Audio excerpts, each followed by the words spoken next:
Bonjour Alain. Bonjour Paul-Marie. Vous êtes journaliste au Républicain Lorrain, vous revenez de Fukushima, où il y a 2 ans, pratiquement jour pour jour, le 11 mars 2011, un tsunami a ravagé la côte nord-est du Japon. Pendant 1 heure, vous êtes entré dans la zone interdite. Dans quelles conditions s'est réalisé votre premier reportage? Alors dans des conditions un peu limites, parce que je n'avais pas d'autorisation en bonne et due forme pour rentrer en tant que journaliste dans la zone. Donc j'ai accompagné, parce qu'il le voulait bien, il voulait témoigner un ex-salarié de l'entreprise TEPCO, donc le géant de l'énergie nucléaire au Japon. Il m'a donc fait monter dans son van, tout simplement. On a passé les différents contrôles et on est retourné chez lui, tout simplement, parce que ce qu'il voulait montrer, et c'est aussi ce que je voulais montrer, c'était qu'est-ce que c'est que cette zone interdite, qu'est-ce que c'est que cette zone interdite pour les gens qui y vivaient, et qu'est-ce que c'est peut-être aussi l'avenir de cette zone interdite où il ne reste plus rien. On ressort finalement de ce lieu très étrange, donc dangereux évidemment, radioactif, avec l'idée d'une ville champignon américaine juste après la ruée vers l'or. Durant votre périple de 5 jours sur place, plus de 1000 km, vous vous êtes arrêté sur les lieux clés de la catastrophe, du tsunami jusqu'à la crise nucléaire. Quelles sont les images, Alain, qui vous ont particulièrement marqué? Si on prend le tsunami par exemple, il y a l'image de cette côte nord-est entre Sendai et Ishinomaki. C'est une côte qui est absolument merveilleuse, c'est un paysage à tomber par terre. Donc j'ai rencontré par exemple là-bas un pêcheur qui a vu la vague arriver dans son port. Il a pu sauver un de ses bateaux, mais il y a 2 autres bateaux qu'il a perdus, qui ont été emportés donc par cette masse sombre qui parfois a fait jusqu'à 30 mètres de haut. Donc son témoignage, ce qu'il m'a raconté, c'était très chaleureux. Alors lui, il a rebondi depuis, il a créé une autre société, bon voilà, il est reparti.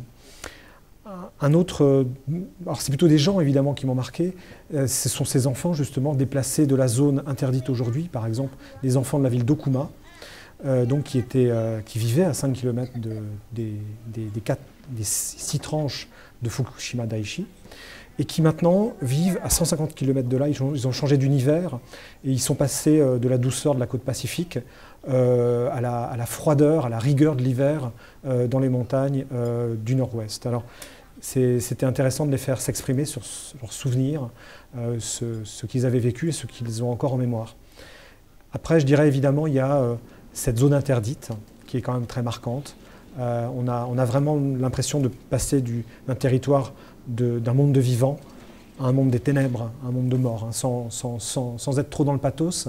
On a l'impression de franchir une frontière, et cette frontière, elle est entre un monde normal, on va dire, et un autre qui est ultra contaminé, où il va falloir encore des années, voire des dizaines d'années, voire des centaines d'années, pour espérer faire renaître de la vie là-bas, si jamais un jour il y a une quelconque vie qui renaît dans ce monde ultra contaminé.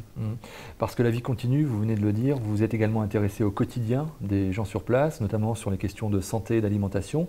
Que lira-t-on dans les reportages que nos lecteurs et nos internautes pourront retrouver les 11, 12 et 13 mars dans le journal et sur le site? Je me suis intéressé notamment à comment on mange. Ça paraît tout bête, mais en zone contaminée, comment mange-t-on? Comment choisit-on tel fruit, tel légume, telle alimentation? Comment parfois n'a-t-on pas le choix? C'est surtout ça le cas du Japon, c'est-à-dire qu'à moins de pouvoir se ravitailler dans des magasins qui sélectionnent les produits hors de la zone, c'est vraiment très difficile. Évidemment, il y a aussi tout le discours du gouvernement et des autorités sur la protection de la santé. Et là, j'ai été questionné, voilà, un directeur d'hôpital, puis des gens tout simplement, et je leur ai demandé comment ils faisaient.